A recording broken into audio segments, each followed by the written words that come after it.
A very good morning to everyone. I'm Vaij from the Culture Academy and I will be your MC for today's webinar. Welcome to Culture Academy's first In Conversation with series for 2022. We have about 150 attendees joining us for this webinar today.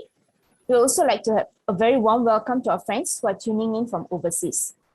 Our In Conversation with series offers an open platform from the arts and culture sector leaders, professionals, and administrators to come together to present or share any aspect of their work and insights.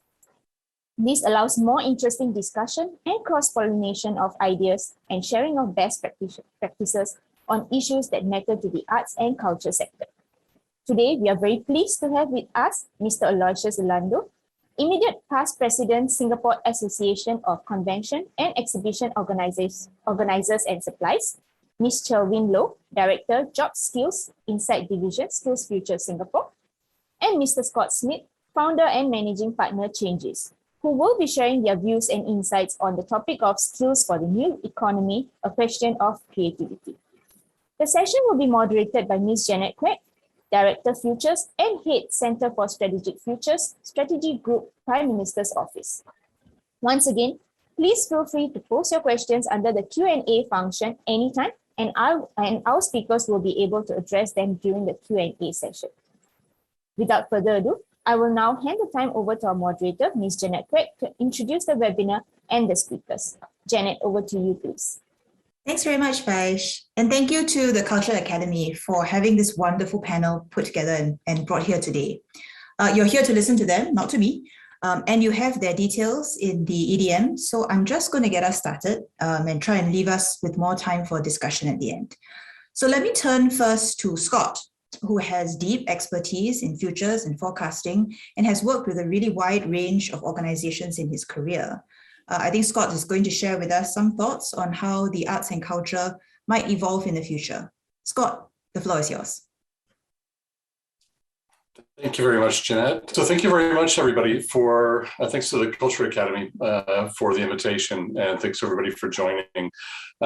This is a really kind of critical time to be thinking about skills for the future. I mean, there's always a kind of timely question, but I think now in particular, it's an issue that's coming into sharp focus as we come out of the pandemic. My organization and my role, we are futurists, and we work with corporations and governments around the world, but we also have the privilege to work with cultural institutions and arts organizations globally to help them think about what kind of future they are headed into. And as part of that, we of course have conversations with the institutions that we work with. And of course, at the beginning of the pandemic, we were hearing a lot of kind of stressed commentary from different voices that we've worked with around the world on just about every continent, worrying very much about what the future of the sector itself or the sectors themselves are going to be, whether it was museums and galleries and exhibitions or performing arts or arts funding and all of these sorts of issues. So together with a couple of colleagues, Annette Mace at the Royal Opera House in the UK, we decided to try to find a way that we could actually reach out to these colleagues in arts and culture around the world as the pandemic was unfolding and find out if we could get us a better sense of what they were thinking about, what they were talking about, and really try to cut through the fog of the pandemic to get a better sense of what may lie on the other side, what sort of major concerns were growing for them, and also kind of what they thought might happen next. We brought together Arup, the engineering firm that's has a presence worldwide, as well as Term Group, which also has a great investment in wellness facilities and culture around the world, to launch a kind of unique online study that allowed us to effectively tap into several hundred leading professionals in arts and culture around the world, from galleries, from performing arts funding, et cetera, that I mentioned, and get a sense of kind of what they were thinking about and talking about. This was a kind of unique methodology that we use. I won't kind of go into great depth about it. Actually, if you want to kind of dig into the details, I'll share a URL in the chat that you can find out more information. But we effectively asked these leaders to start by telling us what major issue they thought was the biggest driver of change in arts and culture over the next decade. And then from there sort of proceed forward to then give us a sense of, if that was a major driver, what might happen next, and kind of go forward several steps into the future. And in this particular kind of effort, we, as I said, heard from about 204 different professionals in Asia, Europe, Latin America, Middle East, Africa, and many of they entered something over 500 factors into the project itself. And by factors, these were sort of different issues that they thought we faced. And our job then was to step back and look at all of these factors and conversations that were going on amongst these professionals and begin to pull the kind of biggest threads out of that and make sense of what those conversations were saying. Here's a kind of quick overview of, you can't really make out the details here, but it gives you a sense of kind of the spread and diversity of issues. But you can see there in the middle a kind of clustering of topics where a larger group of respondents were beginning to talk about common themes and voice them in different ways. These were sort of the sort of top issues that colleagues from around the world in arts and culture were looking at. And surprisingly, COVID wasn't the #1 issue. The biggest thing keeping people awake at night was business models and funding, of course. How would these institutions support themselves coming out of the pandemic? But second to that, and kind of an interesting way, but actually impacting all of these issues, was climate change. A very strong recognition that this large issue sort of hovering in the background for everyone was going to reshape the landscape in terms of the economics of arts and culture, whether there would be funding available, say, from government sources, traditional philanthropies, donors, audiences would be able to support arts and culture, the types of issues that would be faced, and also the sort of the levels of overall stress that would be present in society that arts and culture might be able to do something about. Third to that was sort of a recognition of the social role of arts and culture. And then behind that, not very far behind, was this issue of equity and inclusivity and the sort of the need to diversify audiences and creators. And in the process of coming through this, I sort of spoke about climate change a second ago. It was really an issue that touched basically every other kind of thread in this study. So from the way that we conducted it in terms of our methodology, we could see that this was a kind of thread that was running through all of the topics that people were talking about, whether it had to do with how we value arts and culture or how we measure impact, how we use digital engagement, how we tell stories, etc.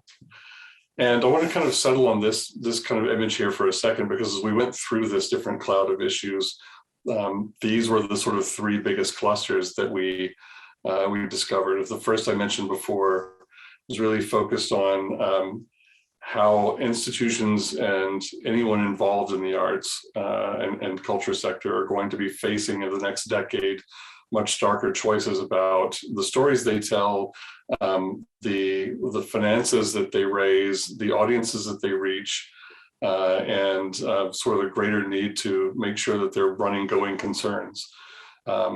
Second to that, and I think this is really something that's looking out, over the next decade and beyond, is how generational shifts in terms of attitudes of audiences, tastes and consumption, the themes of creativity, the skills that are brought into the sector, et cetera, would change, and how we could expand to create greater diversity and equity for everyone to meet the sort of challenge of a very much more diverse sector going forward. And then the last piece was around digital tools and stages and platforms. Everything from kind of dealing with how arts and culture will handle the metaverse to things like NFTs and new kind of technologies that are changing the economics of art, et cetera. Beyond that, we sort of explored each of those clusters as a kind of different scenario. We don't really have time this morning in the session to go into detail with them, but we looked at kind of what sort of pressures would be brought to bear in terms of big exhibitions and the impact that they may have on the economics of arts and culture. We looked at the role of communities and how it would be incumbent on institutions of all sizes in different regions and cultures and societies around the world to step forward and basically create networks and communities of their own, and to reach out to have more direct contact with new audiences. And then the last piece, as I mentioned, was the sort of impact of issues like the multiverse and new technical platforms. Still very much a kind of issue of business models, but also an issue of tastes and new consumption patterns with a generation that's been raised on other forms of entertainment. So just to kind of wrap up what would normally be a much longer discussion in a kind of tight ending, I think these are some of the comments that we got directly from the participants in the study. And one of the ones that I want to kind of draw attention to is, I think we're very relevant to the issue of skills, is in the lower left-hand corner here, about bringing down the border between different disciplines and the need going forward to embrace sort of multidisciplinarity, to embrace a kind of and encourage the development of a wide array of skills and techniques and kind of creative capabilities, if the arts and culture sector are to sort of survive and thrive through the challenges of things like climate change and new technology and economics and the decade going forward. So that's kind of a very brief overview, but I'd like to hand back to Jeanette. Thank you very much. Thanks very much, Scott. That was very illuminating. It's very brief. I feel like I have a ton of questions that maybe we can pick up during Q&A. I also want to flag again that Scott had put the website for this study in the chat. So if you want more information, you can go dig in there yourselves. But I'm gonna put a pin in it for now. We can all think about what might lie ahead as we listen to our next two speakers. Next up, we have Aloysius, who will give us the benefit of his wealth of experience in the fast evolving MICE sector and speak to us a little bit about how the industry has responded to these winds of change. Aloysius, the floor is yours. Thank you, Jeanette, and good morning, everyone. It's a pleasure to be here, and thank you to the Culture Academy for the invitation. I'm going to shift gears a little bit to this industry called MICE, and I think there is a lot of similarities, especially as what COVID has done to all of us. It has certainly brought a whole new push for us to rethink and re-gear ourselves in a truly evolving and what we hope for, a COVID endemic world. A quick background, and I think that's important to set the context, and we'll then dive into what are some of the pivots that we had to undergo, and more importantly, zooming in on the skills and skill sets that we will need to think about. It is indeed an evolving situation. It's a journey that we are taking as we try to grapple with the new realities brought about by COVID, and more importantly, its impact on all facets of the business and of course the business world. As many may know, the MICE industry, it's really a gathering of people from different industries and businesses to interact, business network, and of course to acquire new skills and knowledge. It is a major engine for growth for the economy and as well as the tourism industry at large, because it brings in high valued and high yield visitors, particularly business visitors, and of course C-suites, corporates, and many others. It is a major contributor to our economy, close to 34,000 jobs as of 2019, a pre-COVID number, no doubt. But I think some of the major events, as I have listed there, certainly has profiled Singapore to be a premier business destination and MICE destination, and more importantly, helps to bring in the high yield visitors I spoke of. Certainly, Travel and border restrictions have been in place because of COVID, and it has had a significant impact on the industry. In short, it's a battered industry. And over the past 2 years, we've seen close to about 30 to 40% of businesses close shop, or they had to find other means of survival. Many in our workforce have moved on to take on new roles because, as you can imagine, for 23 months, it takes a whole lot of tenacity to stay through, and more importantly, you need to find means to keep on living. So here, there's always a balance of what we all are familiar with, life and livelihoods. And certainly the MICE industry has undergone significant change in order to ensure that we can continue to survive, and whatever that's left, we can pull together, and more importantly, work with adjacent industries to see how we can strengthen the industry, and so that we can bounce back certainly stronger. Thankfully, as we are running to hopefully the tail end of the crest of Omicron, we should see a further relaxation of protocols to bring more events back. And I think the announcements that came on the 16th of February last week certainly brought a very bright light at the end of the tunnel. And we want to hope, and we hope that this will continue over the months ahead. Oops, sorry.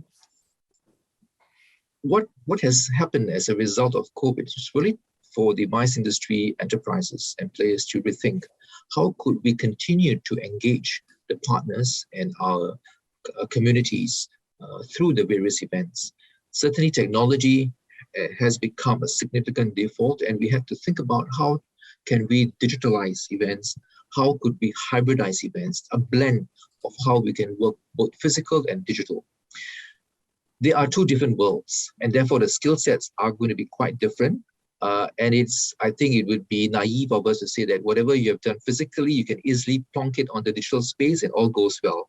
As you can imagine, there are things to do with a broadcasting considerations, staging, lighting, digital platforms, cybersecurity considerations to manage data coming in.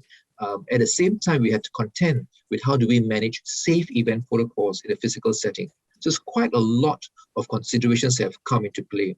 But I think what is going to drive us is the need to, how do we continue to make that engagement truly captivating, truly immersive, and truly collaborative? I think at the end of the day, that's the value that events bring, whether it is in the physical realm or digital realm. We want to make sure that connection is going to be good. As we are going through today, nothing beats meeting face to face and having the audience in front of us and getting us inspired to really do something great. And that's something we also have to think, how do we perhaps apply it or mimic that in the digital space? Not that easy. And that's where we need to think about broadcasting considerations, almost thinking of it as a Netflix version of a MICE event that you see physically. And so to guide us through, there are many facets of rethinking that needs to be done. Close to about a year and a half back, in the midst of COVID, we actually worked together with the Tourism Board and Enterprise Singapore to set up an event industry resilience roadmap. And this roadmap we felt and was very necessary because this is unprecedented. And therefore we need to have a guidebook. No one knows what's the road ahead going to be, but we do know what are the areas that we need to be cognizant of, so that we can put our energies collectively to make that work. And that will include what are some of the new standards that we need to put in place to ensure safe events happen. What are some of the business models we need to think about so that we can be truly agile as we try to come to grips with the whole world of hybrid business events. What are some of the new skill sets that will be necessary for enterprises and workers to be equipped in order to ensure that we can continue to drive success? And lastly, what are some of the platforms we need to think about in order to work on what we call pilot events, so that we can test this out, such that hopefully with successful outcomes, it will become the new baseline of events, and therefore we can move further and farther in the COVID endemic world. I think many have familiar with the safe events. We are very used to pre-event testing. We've looked at social distancing requirements, and we all hope I think this will be a thing of the past as the protocols relax. But these sort of considerations we had to work together on the fly as we plan for it, as we also look at some of the outcomes arising from pilot events. So we had to do an iterative process as to what are some of the protocols that we have to be, I would say, less restrictive. We were pretty, I would say, careful in the initial instance, and rightly so, because we're dealing with an uncertain virus. We then have to think about how does technology come into play in order to ensure that we adhere to the track, trace considerations of people movements in events on the physical front. But you can imagine, with all this, the cost of an event has gone up significantly, not just about the equipment, but also the manpower. And we had to deploy people and brought people in just to do the necessary protocols. It is certainly not tenable, and it can't be sustainable. And that's why pilot events for us will be necessary as to how we work with technology, how we perhaps find a new equilibrium in order to ensure that the safe events can coexist with a commercially viable model for events.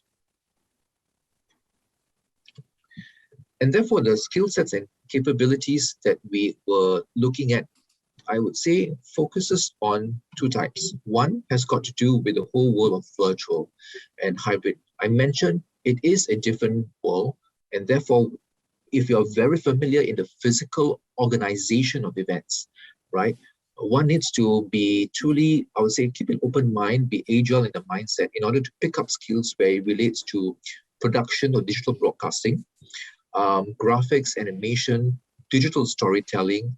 How do we analyze data to understand our customers better? What are some of the insights that we can gather so that we can sharpen the program, the curation of the program, so that we can reach out to the different communities that are emerging? And one of the key things we are also mindful of is hacking, because when you go on a digital platform, if you do not fortify it properly, you are going to get your data to be taken away, and therefore cybersecurity is necessary. So you'll find that a typical physical MICE worker all of a sudden needs to be equipped. It's almost like a jack of all trades, and you have to master of all. And therefore it's something that affords one the opportunity to think, how can I then shift my area of focus? What should my repertoire of skills be? How can I be a new portfolio worker? And that is quite interesting, because when we work with institutions like SUTD, SUSS, agencies and global MICE and adjacent associations, what we've discovered is actually all of us have a common set of competencies. And some of these competencies actually transcends all industries. And if we're able to then look at certification of skills, micro-credentialing of skills, you're able to then plug and pick up those skills and apply it in different industries. So that notion of competencies was something which, thanks to particularly SUTD, the Lee Kuan Yew School of Innovation, Center for Innovation Studies, we were able to uncover a few of skill sets which we can actually apply to all industries. And I think that's something which we thought is a new discovery, and we want to really work on that, as well as ensuring that we've got appropriate programs that can be undertaken on the go, so that we can have these skills equipped with the workforce. And the last part of this is really about gig workers. As I mentioned, because of this situation here, one can sit back and reflect, what roles do you play? You can actually play different roles in your particular career. And it begs the question, how then would healthcare insurance, workman's compensation, some of all these considerations come to play, because that's tied to an employer. Do we think of surrogate employer schemes? Do we look at trade bodies or unions as a surrogate employer? Should we rethink a surrogate employer model? So all of a sudden, we are looking at different ways of fostering the rise of these gig workers. And I think this has also been mentioned in government. And I think this is certainly very early, and we hope that, especially in the MICE industry, we see that this is extremely relevant, given that MICE events happen through a certain seasonality and gestation period. It therefore lends itself well towards gig workers. Of course, it doesn't mean the pendulum has swung from a typical employer-employee arrangement. It's all about finding that balance of workers on different contracts in order to ensure that we get the best outcomes for the events that we do in a hybrid setting. So at the end of the day, we want to make sure that we are future focused. We want to make sure that we learn from what we have gone through the past 23 months of test bedding. How do we calibrate the rollout so that we can serve events for all scale and for all genres? And more importantly, we want to make sure that these new considerations will work towards the development of sustainable business model for our industry. With that, I'm happy to receive any questions you may have. Thank you so much, and over to you, Jeanette. Thanks very much, Aloysius. That was very much food for thought on how we might all need to adapt to engage new audiences or even old audiences, be more resilient in these times of change. And I think some of the issues you raised probably resonate very greatly with our next speaker, who is Chelvin, who has been looking precisely at this question of what kinds of skills might we need next for much of her career. I think Chelvin is going to help us to look through the lens of lifelong learning at some of our own responses to the trends that we are seeing. Chelvin, the floor is yours. Hi, good morning. Good morning, everyone. Thanks so much for having me. And thanks so much for Jeanette, as well as our Cultural Academy, for inviting me. It's really a pleasure to be able to be here to share SSG's insights. And I'm really happy to learn from Scott and Aloysius as well, to hear the deep insights on the arts and culture sector, as well as the MI sector. What I would like to share, to build onto our two panelists earlier, is really about some other trends that are also impacting the way we learn, the way we are able to pivot to different roles within the sector or outside the sector. And here, for the next 10 minutes, I will focus on some of these key trends that we see overarching, and also point out the 3 R's of what I call reinvent, re-roll, and relearn. Next slide, please. Just a little bit of introduction about SSG. We are part of the Ministry of Education. I lead a team of job skills analysts like my colleague Jo Fang here. And we are constantly looking at big data. So it's a new capability that we have developed recently. And we look at big data sources like job posting data. We look at labor market insights, for example, to see to anticipate better where the jobs and skills changes that are happening. We look at Singapore data versus international data as well, so that we feel we are in a better position. If we are better prepared and we know these changes, then it's a lot easier to initiate changes within our ecosystem, for whether it's upskilling programs or reskilling packages. Next slide, please. I want to talk about 3 particular trends that adds on to what Scott and Aloysius talked about. This trend about really the future of employment and work arrangements, right? I mean, in short, we call it future of work, right? And you see there are many different changes between the 2 pillars here, the today task as well as the future task. And if I may just draw a few points, right, just to direct attention to, you realize that, I'm not sure whether it happens in your organizations today, but you start to see already shifts from more hierarchical work functions, organizational structures, to more fit for purpose projects, project squads, they call it, as well as teams coming together because of expertise, interest, and they come together and they disband on a project basis, versus in the past, a lot more on top-down work assignments.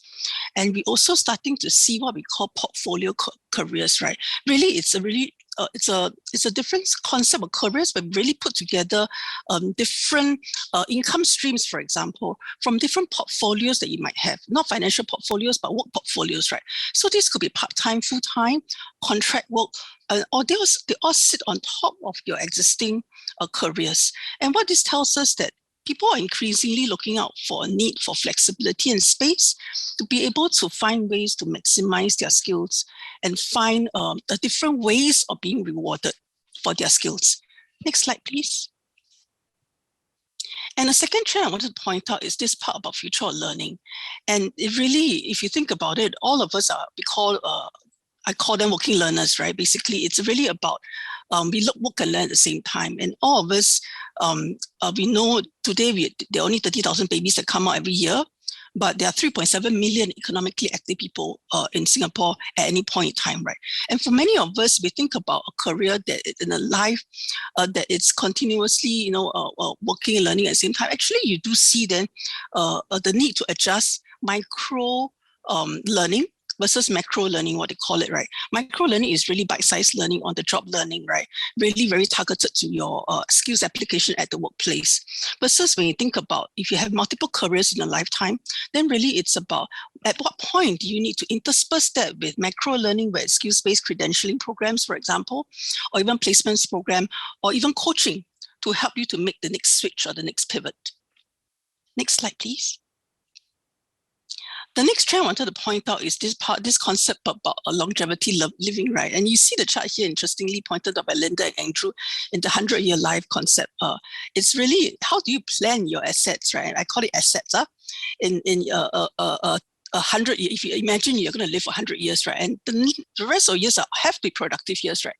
And you need to constantly find a way. We are constantly in this flux of in productive stage versus the learning stage, right? Where we build our own capabilities. Sometimes we also fall back into the unproductive stage. The question is then how do you bounce back from this safety net, right? And we think about it, we can think about it from a different asset management perspective. When do you better leverage your use of productive assets? Really is about assets to help you to make money and earn an income versus vitality assets, right? But which is really the physical and the mental part. Transformational assets, which is really how do you transform yourself and reinvent yourself? And of course, tangible assets. Next slide, please. So all these trends really have an change on the operating context of our work.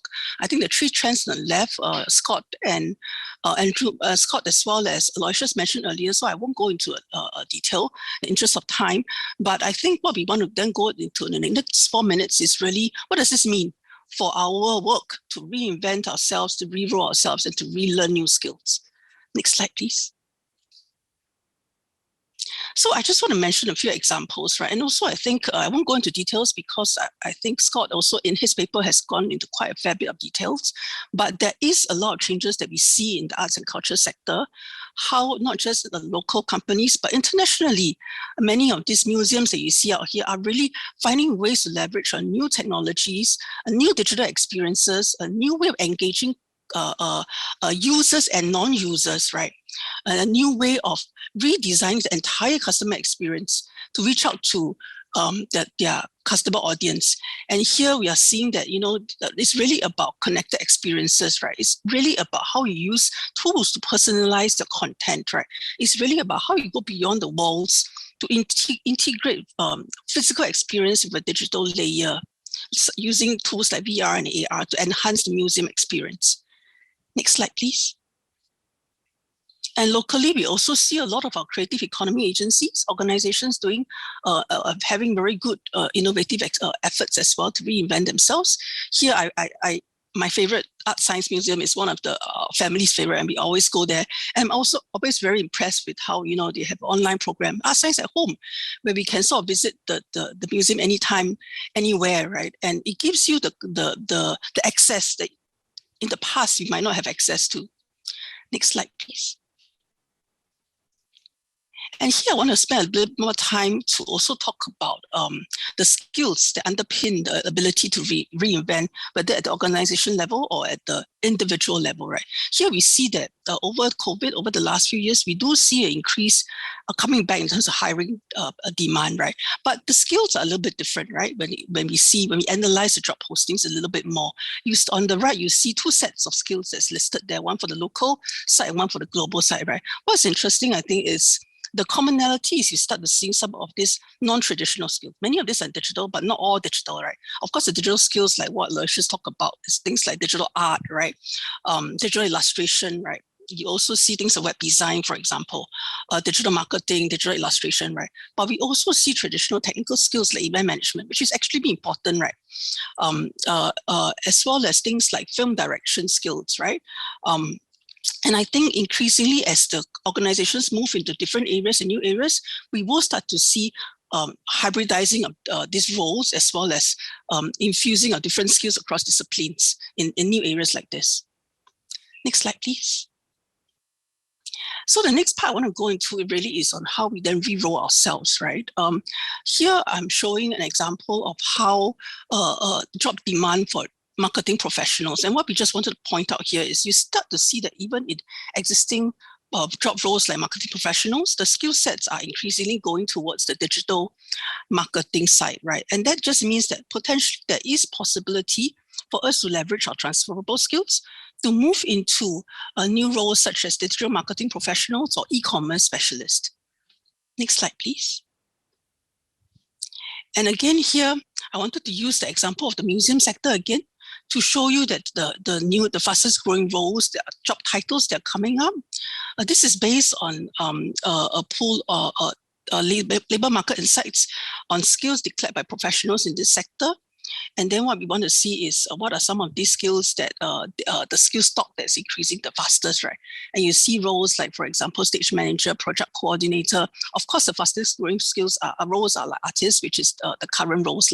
But what is also interesting when you look at the right side is the fastest growing skills. You see skills like public engagement skills, corporate comm skills, and internal comm skills, right? I think it's really about how we then start to tell the stories, storytelling, right, to better storytelling skills to reach out and to engage our customers a lot more. And of course, you see skills like data management, database management. It's really about keeping our customer database so that we can do more targeted outreach. Sorry, next slide, please. At individual level, I wanted to show an example of how we can use some of these analytics to also identify more adjacent roles that you can go in based on the work tasks that you currently do, as well as the skill sets that you have. And a simple analogy here is how we compare production manager within the art sector, another role like marketing executives with outside of the art sector. And we show what are the skills top-ups that you probably need to build on top of your whatever existing transferable skills that you already have. Next slide, please. And I want to show an example as well of how we at SSG, right, we also constantly in this flux of re-rolling ourselves as we build new capabilities. My colleague here, Jo Fang, we are now in the stage of finding job skill and skills insights. But there are a couple of skills, right, she also mentioned that really help her to manage this change and build new skills, skills like sense-making skills here. You will see communication skills here, which is quite common, but it's not just the synthesizing data, but it's really how you create a compelling storylines to engage audiences, right? And also the skills about global perspectives. So, because it's not just audiences here, but actually audiences globally as well. Next slide, please. And in SSG, we launched this 16 critical core skills in 2020 that we wanted to show these common transferable soft skills that are quite prevalent across 28 sectors that we interviewed and across multiple organizations, big and small. Next slide, please. And here, just before I end off, I also wanted to show using job posting data, you can also see some of the soft skills that are highly in demand for arts and culture professionals. And here, we just want to list about 5 of them, like communication, collaboration, self-management, developing people, and creative thinking. Not rocket science. I think we all know them, but it's interesting that we see these keep coming up in job posting data. Next slide, please. And just to end off, right, I just want to have this question for everyone as I end of this section, right? Is this question about how much effort are we thinking about investing in our skills account compared to how much effort today that we spend on building our financial bank account? And if it's something that we think it's about time that we take ownership of our own skills journey, I've listed 5 sort of steps here that we can start at any point in time. And I will welcome everyone to raise questions later, and we can have a further discussion. Thank you so much. Over to you, Jeanette. Thanks so much, Chelvin. So much of your presentation was resonating with me. I was nodding along as you were going, because things like exploring the adjacent possible, about developing kind of the core skills are things that I've instinctively wanted to put a pin in and try and learn a bit more about. And I'm also very inspired by, your call to action. Actually, there is a lot of change and there is a lot of turbulence, but there are things that we can do as people, as workers, as participants in the community, and as employers to help us to navigate this difficult space. So I hope that we'll have some time during Q&A to talk about these things, land us on an optimistic and action-driven note. But yes, we've come to the Q&A part of this session. Let me first thank everyone who sent in your questions during your registration. They're very helpful in us kind of framing this conversation and also gives us somewhere to start right now. The Q&A panel is live. I see that we have at least one question in there. I'd like to encourage you to continue to put your questions in as we go along, and we'll do our best to get to as many of them as we can in the next, I think we have about 45 minutes or so. There's a voting function, so please feel free to use that to let us know which questions you'd prefer us to focus on. And while everyone's getting their typing fingers on, I'm going to use my privilege as a moderator to start us off, but I'm going to start us off with a pre-submitted question, which is near and dear to my heart. What can organizations do to make learning an intuitive and essential part of organizational culture? Perhaps we can have Chelvin start us off, and then I'll turn to Aloysius and Scott thereafter. Thanks, Jeanette. I'll give my humble views and my personal take as well. Today, I think for a lot of us, working and learning must come together. So it's hard if the learning is outside of what you're already doing and is seen as an additional responsibility that organizations need to take on. So in essentially what we did was also because we are the skills agency, so we have to sort eat our own medicine and prototype ourselves, right? So over the past, I think 2 years, right, in terms of as part of the re-rolling and transformation exercise, actually we started to see how we can contextualize some of the skills I mentioned earlier into our work. So we started to work to identify, for example, the critical core skills that each different officer requires and sees that is most valuable for them. Question then is, some of these skills need to be contextualized to the individual, the staff.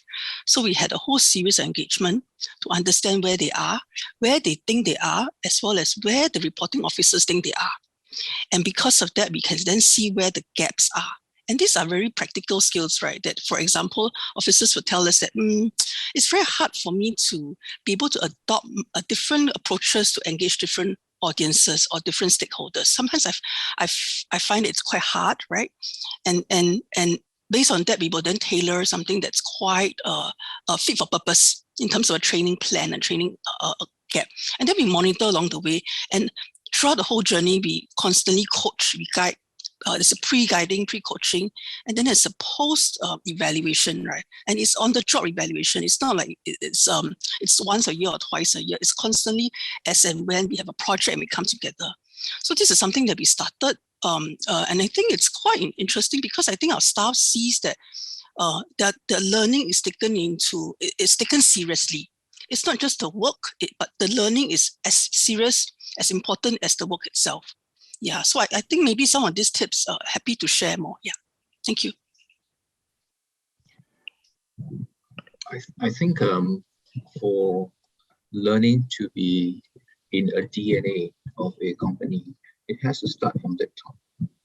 So the boss, CEO, the head of the organization needs to believe and practice and really lead by example. It's one thing to define protocols and procedures and programs, and I think the worst thing is to leave it to a HR function, and to say that okay, to do a plan for a learning development plan or career development plan, it has to be part and parcel of everybody's responsibility. And what it means is that a manager, whether you are a business unit, functional head, right? It is a responsibility to also ensure that the learning and the training becomes part and parcel. There are different ways of acquiring skills, right? You can do on-the-job training. You can be part of project work. You can actually have cross-functional work. I think that's the best, because I think the whole idea here is you want to expose people to different perspectives, and different ways of solving challenges or devising solutions. So I think it has to be in the company's philosophy, and that's a whole thing, because that will set the stage and the tone.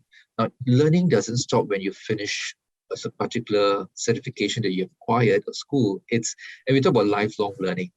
The whole idea here, it's about really internalizing that approach, and to keep one to have really an open mindset. So, and you have different forms of learning. You have structured based, you have non-structured, you have tacit, you have non-tacit. So there are different ways of it. I think the part of learning, it is not necessarily in the remit of something formal. It is actually in different, I would say, moments of engagement. I think that's something which will be important to think about. And I think that's why, particularly when you also orchestrate it, there are moments where you do sprint work, you do cross-functional work, you do perhaps desktop work, and you must find a way to ensure that you bring people of different backgrounds coming in, different functionalities, different perspectives, so that you enrich and have a robust discussion. I think that's the whole idea here. Learning is not about what skills you have acquired, but more importantly, how do you apply it, and how do you learn from the trips and slips that you have made. I think that is also equally important. So I think that's the thing I thought would be important as companies, as enterprises work towards making learning and training and development truly the DNA of that entity. Scott, you want to chip in? I do. I'll say something that may hurt the ears of HR people. I'll throw a bit of a bomb in. I think, particularly when we look at the conditions that we're sort of existing in now, both globally and Singapore is no different than any other part of the world. In fact, many of the conditions are more compressed and kind of urgent, and that is that people need to be given the opportunity to experiment. The idea that the best learning opportunities and the best learning kind of focus is going to come from the top down, I think is increasingly ludicrous when you consider not only the sort of diversity of challenges that people will face, the level of skills we're coming. Everything that Chelvin and Aloysius said just before this is about hybridity. It's about cross-disciplinarity. It's about not just kind of moving to the left and learning one set of skills, but is about following your nose. I actually think people, employees, workers, independent or within organizations, now have a much keener sense of where their threats and opportunities are coming from in the immediate sense themselves than the organization can often allow for. And so I think the ability to experiment and take on lots of new skills, even if that's, partially, is something that organizations really need to encourage. That the kind of lateral nature of skills is never been more important. Unsurprisingly, I think I agree with just about everything the three of you have said. But what's coming through quite clearly for me is that this learning process is it's in a sense very practical, right? Following your nose, learning the things you need to learn in order to adjust to the environment that's changing around you, experimentation. These are all very hands-on approaches to learning. It's not like you sit in a classroom and somebody lectures at you for 3 hours and then you sign a certificate and that's it, you're done, right? It's about application. It's about being useful. And also what I'm hearing is that kind of the relationships inside of teams is also changing. You got to trust people to be able to follow their nose and know when they need to learn something or when they need to sense make, and then figure out how to support that, right? Aloysius, from the top down, leading by example, also learning and kind of using your nose in these situations, which I think are all very, very practical tips, which is why I'm going to mess everything up now by asking the bigger and broader question, which Siwei had actually put in the chat. about the root issues surrounding business models and ecosystems for the performing arts sector. And actually, as Scott was making his presentation earlier, I was also thinking about some of these things, about how your operating environment is shifting so much that actually maybe we don't even know where to start with what we need. What is the adjacent possible? So maybe I'll turn to Scott to start us off talking about what is actually shifting in that environment. And then I'll have Aloysius and Chelvin jump in. I think this is a really critical question. It goes just beyond, like, of course we need to make money. Of course we need to support ourselves. But I think there's a convergence of some trends that are kind of creating an almost sort of anti-virtuous cycle. You've got, I mean, most of the exhibitions, for example, or performances that we can name off the top of our head right now are probably, expensive spectaculars. Chelvin had some of them mentioned in one of her slides, whether it's a Van Gogh exhibit or, some of us have been looking at the Museum of the Future that's just opened in Dubai that is amazing and beautiful and also very expensive to produce and very immersive. Art Science Museum there in Singapore that we've had the great opportunity to work with delivers some amazing large-scale exhibitions, but they are expensive, costly experiments that habituate a younger audience that is already kind of saturated in Marvel universes and video games and other kinds of more tactile, physical, serotonin, inducing experiences, and so that creates a kind of chase for revenue in that direction. At the same time, as I said, you've got a generation that's raised on very different kinds of content and experiences that are not cheap to deliver, and other priorities, whether it's climate or social support or other issues, retraining, that's tapping the sort of the public dollar. It makes it very, very difficult to find new resources for funding. With all of that happening, we're now seeing a kind of really interesting shift in financial models, much more focus emerging on direct to audience relationships. So that if you are a performer, if you're a symphony orchestra or an individual musician, an artist, an animator, a dancer, you have a much greater opportunity now to reach out to an audience anywhere in the world and establish a direct creative relationship with them and also a direct monetary relationship with them. And I'll give an example of just really briefly of something that I saw just last night. It's a film that was produced by an independent couple of directors a couple of years ago called Prospect. That's a really interesting kind of small indie sci-fi film. That group of producers, instead of going back to a studio and trying to raise millions of dollars to make something to compete with, Boba Fett or Mandalorian, have actually set up a DAO, a sort of crypto-based organization where they're inviting their fans in to, from the beginning, invest in, offer creative control towards, and help them co-develop the next film, including the content, the universe, the characters, all of that. And there's a direct financial relationship there, as well as a creative relationship that allows those fans to send their funding straight to a particular artist. That's a radical change in economic models. Yeah. So when you think about what's shifting in business model, I think that ability to kind of go direct, or to think about different ways of raising money, whether it's crowdfunding or even, God forbid, culture taxes, that can help reinvest in this industry. There's a lot that's going to be shifting there. Aloysius, Chelvin, did you want to jump in on this? No, I certainly echo what Scott has mentioned in terms of the model. I think one of the things we need to be truly open to is what should the financial and risk model going to be. Today, because of technology, the whole notion of mobile tech, the likes of your TikTok and your Instagram, and all of a sudden you can actually create your own communities. I think pre-pandemic, we didn't have much to contend with, or perhaps we were quite slow in picking up that. There's no I would say, urgency to do so. But today, things have put on a very high gear. And I think that's where one of the key things whether it's in the performing arts or any live events, is to rethink what could be your new revenue drivers, what could be your community engagements, what could they look like? What should the curation of programs be? Because at the end of the day, you can really customize the narrative. And I think that's something where, as Scott rightly puts it, it's a global marketplace.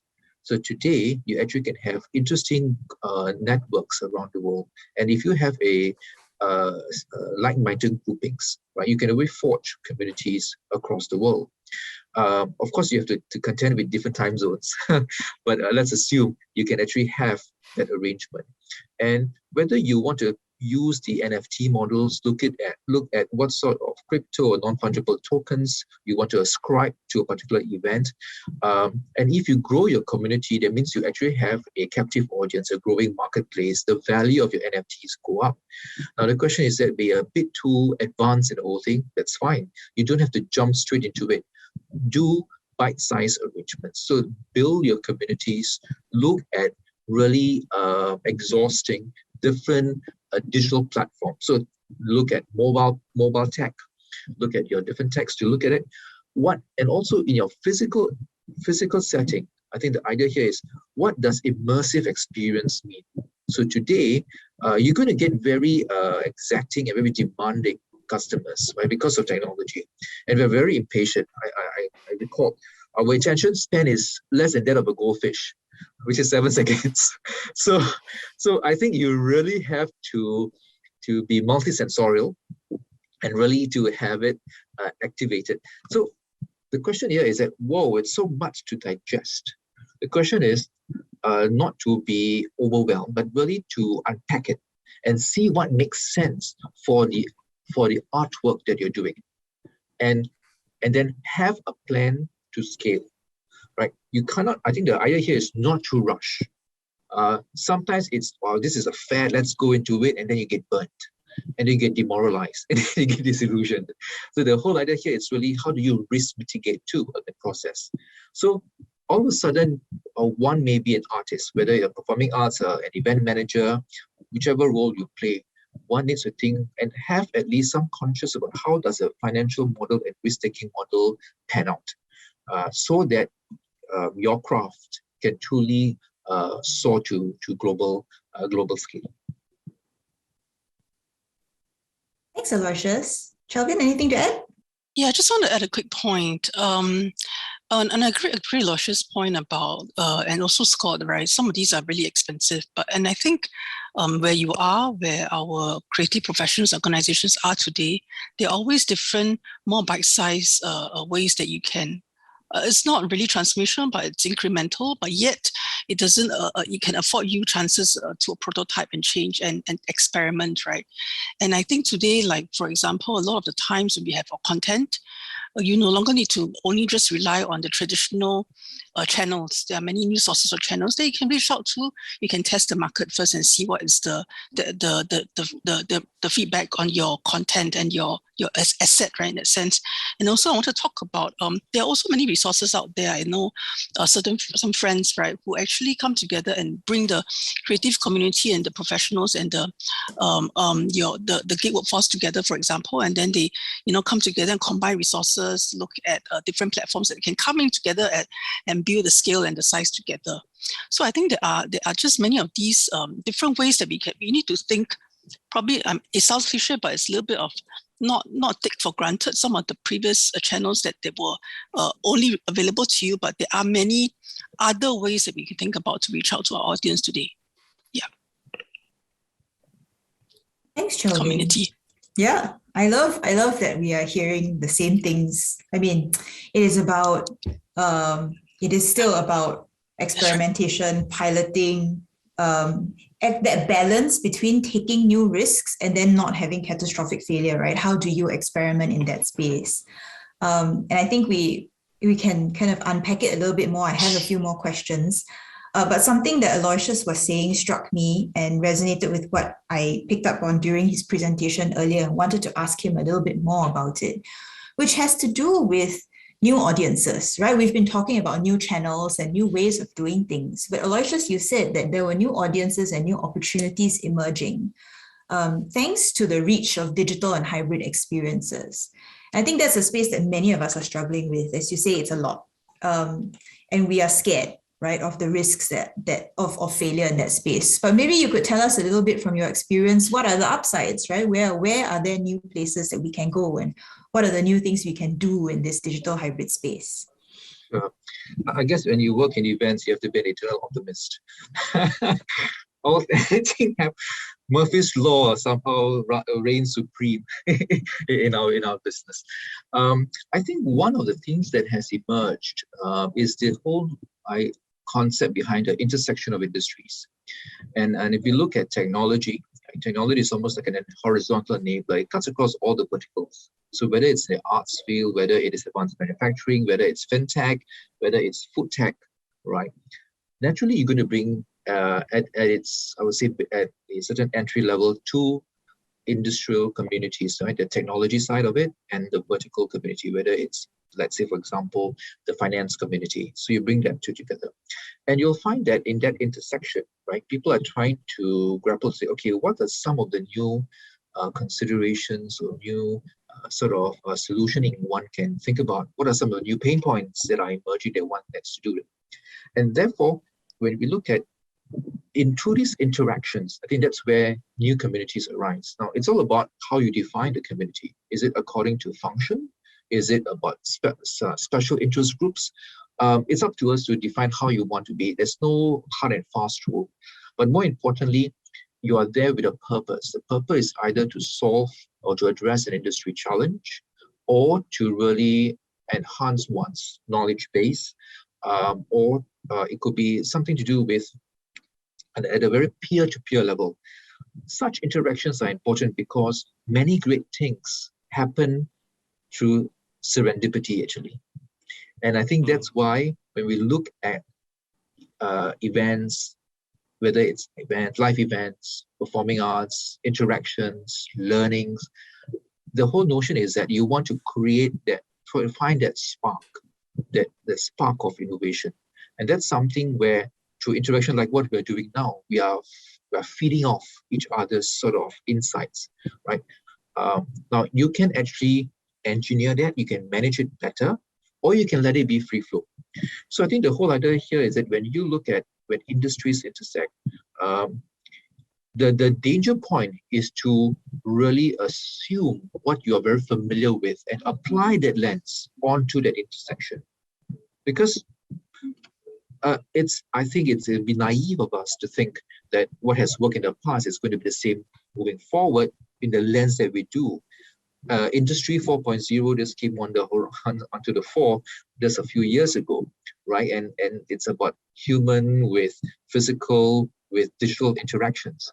So I think that's the whole idea about trying to really foster such new communities coming together.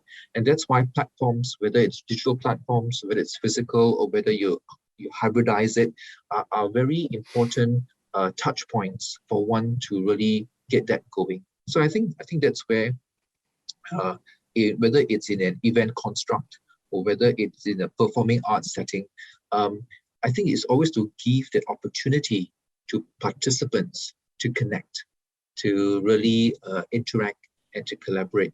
And I think if we can engineer that a little bit better, you create actually a very interesting fan base along the way. I agree with you a lot. I really miss the face-to-face interaction and being able to read the room and read the crowd, right? Yeah. And actually we also build off of how the audience responds to what you're saying. Do they like what I'm hearing? Do they not like? Do they like what they're hearing? Not like it? We can't tell these days. And it feels a lot more like, the four of us are having a conversation, which is great, but we'd like to include more input from the people who are watching, which was my sideways prompt for people to type more questions in the chat if you have any. But I thought I'd also move on from there to asking about this notion of building a sense of community in a digital space, and how is that most effectively done? And then giving you a heads up that I will then bring us to the very difficult question that Jonathan has put in the chat about resources and competencies of agile business models. But maybe to set the stage for that, to think about, well, what is this agile business model attempting to do differently? How are we building community, and what is this community we're building in the digital space? Maybe I'll put Scott on the hot seat first and then come to Chelvin and Aloysius. That's a good question. I think, I have to kind of put my entrepreneur hat on in a way and think about, our group has been together for 15 years now as a company. We've survived 2 recessions, a pandemic. We're still experimenting. We're constantly experimenting and changing what we do. My partner gets frustrated. She says, why don't we just take that one thing we did really well and scale it? Because I know intuitively we have to keep experimenting, but in doing that, you also have to kind of signal. You need to always be signaling to other community to find your community. And I think that's one of the difficult things right now in a kind of, multi-channel, multi-platform digital environment where all of these cross currents are happening is how do you kind of ping, to your community and draw them together. And I've seen people do this, whether it's artists, who are able to kind of coalesce a global community around a particular theme or modality that they sort of work through. I've seen this through professionals who are peers of ours who have suddenly brought together communities of hundreds or thousands of people on things like Discord, sort of chat platforms, and begun hosting communities and launching seminars to explore new topics. I think it's back to what Aloysius was saying around experimentation, but also kind of learning how to tell the story of what interests you. That storytelling skill, we've collected all this data and have all these sort of predictive analytics, but we're still not great at telling the story of what we know, what we want, and who we want to be with in that community. And I think that's really critical in this kind of moment. It reminds me a bit of what Chelvin had on her slides about those core skills, about communication, about building that sense of community. It seems like we're asking for those skills more and more, right, in this space than we did before. Chelvin, is that your experience, that employers are asking us for these skills? Yeah, actually, if you think about it, a lot of the data that we see, it's not the technical skills that people are asking for, it's some of the soft skills that people are asking for, right? And I think that's why we call them skills to build skills, because with these skills, you can build on top of it any skills, and you become more agile in terms of learning and better able to, in the position to look at gaps as well as opportunities, right? I also wanted to add on to that little bit of question about Jeanette that you raised earlier about the community in the digital space, right? I just want to offer 3 different thoughts, not totally different from Scott, but it's just maybe my personal perspective, right? It's about today, because the fact that many of the job roles and many of the industries today are no longer, just the traditional industry. We see industries coming together, right? I mean, the creative industry, you have your arts and culture sector, which is the traditional ones, but the digital sector, your heavy tech-like skills and industries coming together. You also see design coming together, right? You also see some of the more harder skills coming in together, right? Like, for example, just now you saw 3D modeling, for example, right?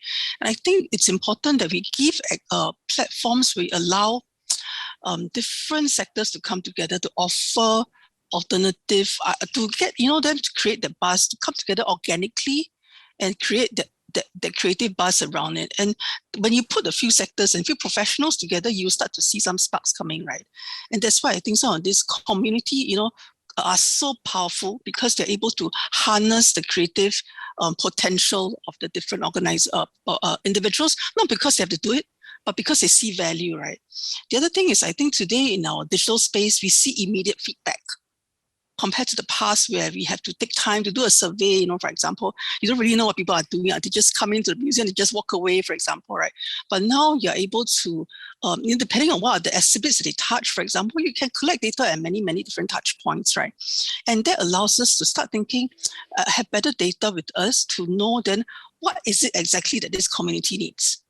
So I thought that helps us as well, right? And the third part is then the community allows us to crowdsource ideas.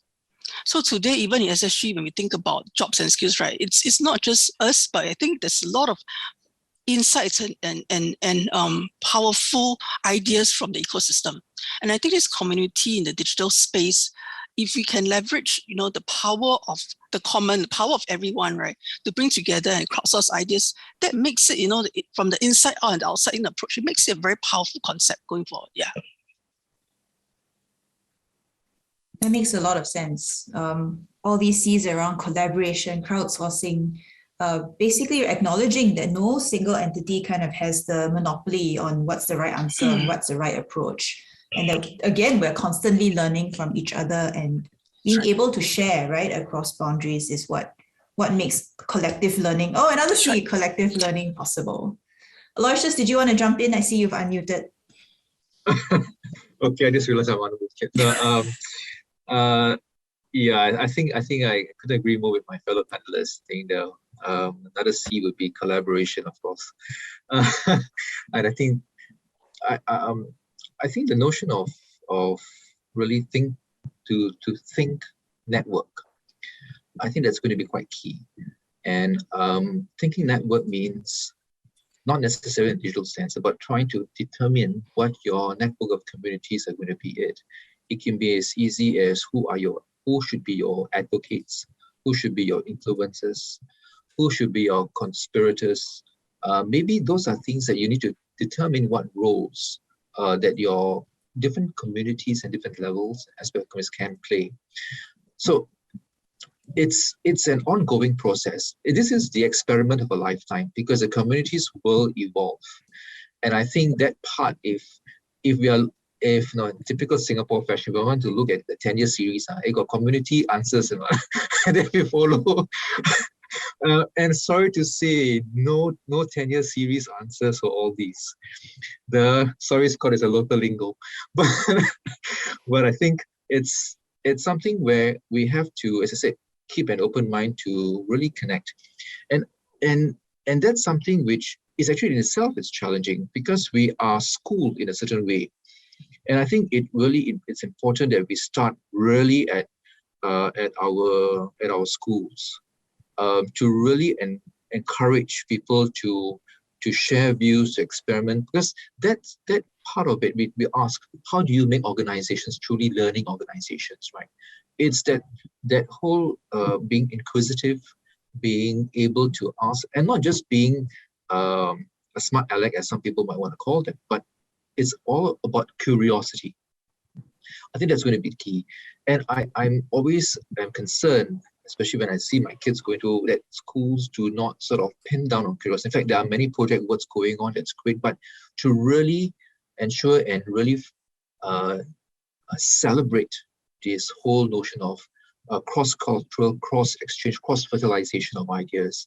I think that's been very crucial. We can start from that. I think it will help. So in terms of perhaps the newer generations that are to come, you can settle that. For those that are already in an adult workforce, as what Chelvin has mentioned, there are different ways to equip ourselves on that. And then what's important is to make sure that when we look at community building, is really think of networks and define that role, the different roles that your community can play. Start small and believe in that process. It will actually gather momentum, but not necessarily what you think it ought to be. You can't dictate that. This is the organic evolution of communities coming in, and you sometimes be surprised that sometimes it starts like wildfire, and others like it falls flat. So, but that's part and parcel of the whole process of community building and community engagement. Scott, you look like you have something to say. Yeah, I had a quick thought of this. Is making me think of a piece of work we did last year around creative R&D. which is not a kind of well-known phrase, but it's something that people in the arts are talking about more and more, the idea of kind of creative research and development, which is, goes back to that idea of experimentation, of trial and failure, but kind of thinking about the next technology skill that someone might need. It's not necessarily a specific software package or application or coding skill. It may be biology, gastronomy, physics, acoustics, law, poetry, all of these different things. And so much of what we see that's producing amazing work in the culture sector today is this cross-disciplinary collaboration where you have someone who is a synthetic biologist working together with someone who is a visual artist, someone who is a roboticist working with someone who is a chef. And if you start to think about the things that you've seen that you might have experienced in a museum recently that stayed with you, they were probably these hybrid experiments. And this goes back 50, 60 years to, Bell Labs inviting artists in to experiment because they knew that would push the frontier of computing forward by taking it out of engineering and thinking about the arts. And so I think, we need to think more broadly about tech and skills and think about that it may be something that feels completely outside your realm, but that crossover might unlock some new understanding that kind of pushes everything forward for us. It makes a lot of sense, right, what you're all saying. But I think it also points to some of the tensions that are kind of provoking the questions that we're seeing in the chat and we're seeing when people registered, that there is a tension between what works now and what we know how to do and do reasonably well and has served us well, and the knowledge that what we are doing now isn't going to serve us well forever, right? And therefore we have to create some space to learn things that work tomorrow, but we don't know what those are. And I think Jonathan's difficult question is actually trying to put a pin on this question of, aside from understanding that we have to be nimble and we have to have the mental flexibility to adapt to change, how do we do that, right? How do we prepare ourselves? What competencies do we need to build? And I think we touched on some of them briefly in terms of being able to do sense making. But in the end, what does that actually mean? Anyone want to offer some thoughts?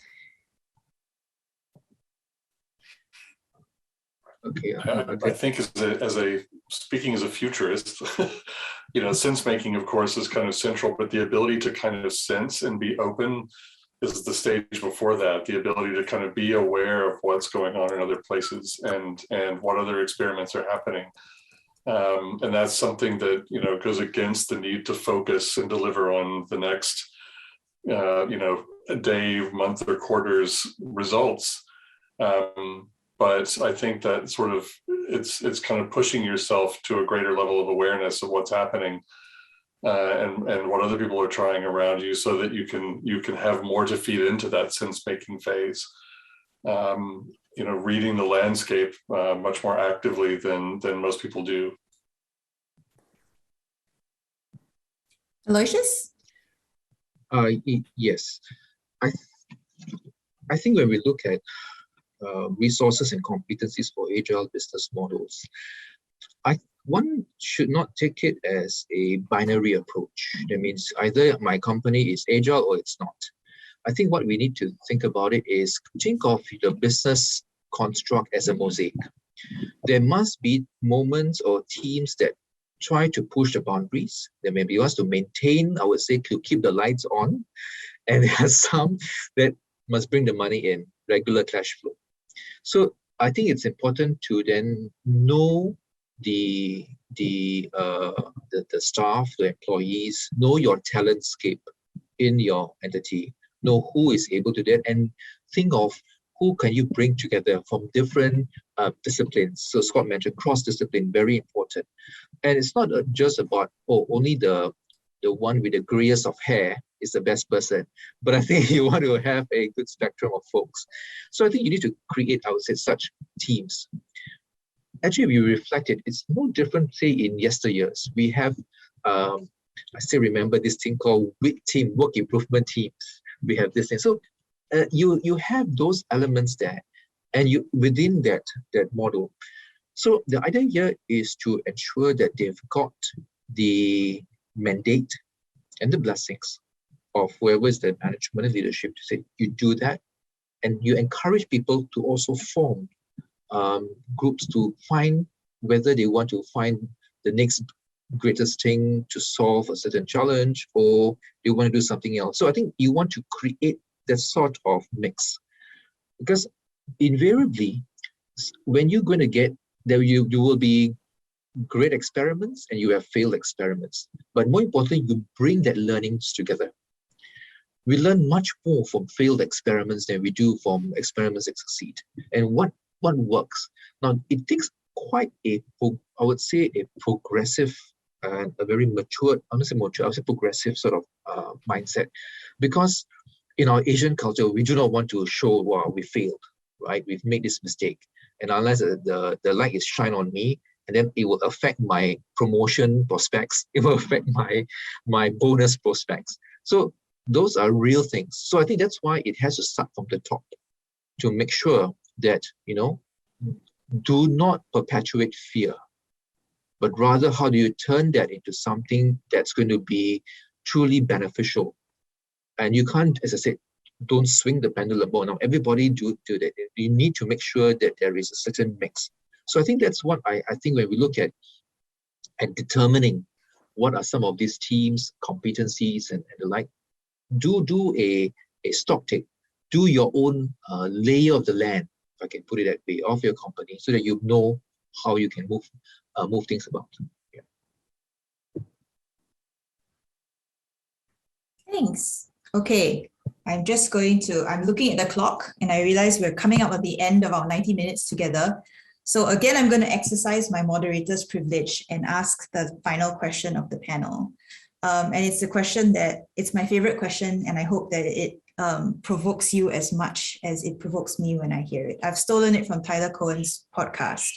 What is the most overrated thing that you've heard about reskilling, relearning, upskilling, or however you want to frame it? What's the most overrated piece of advice that you've heard, or the piece of information you've heard, and you wish you'd never hear it again? I'm going to go in reverse order. So I'll start with Chelvin, go to Aloysius, and finish with Scott. So Chelvin, I put you on the hot seat. What do you hate hearing about, reskilling?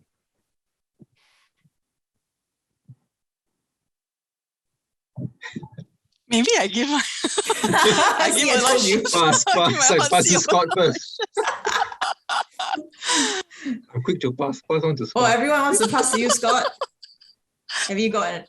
You can also, say the skill that you think you hear the most and you wish you'd never hear again. I'll jump in. I'll take the bullet here.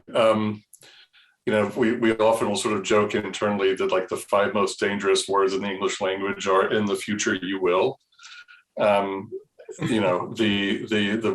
future is paved with future of work reports. And I think, the idea that there is a certainty that when people sort of tell you that there is a very specific, determined future ahead of us in terms of work and the types of skills we need, that knowledge is overrated.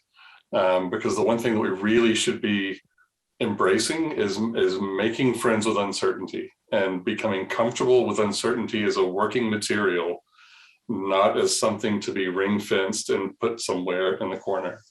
So tear up all those future of work studies and follow your own intuition as to where you think you should go.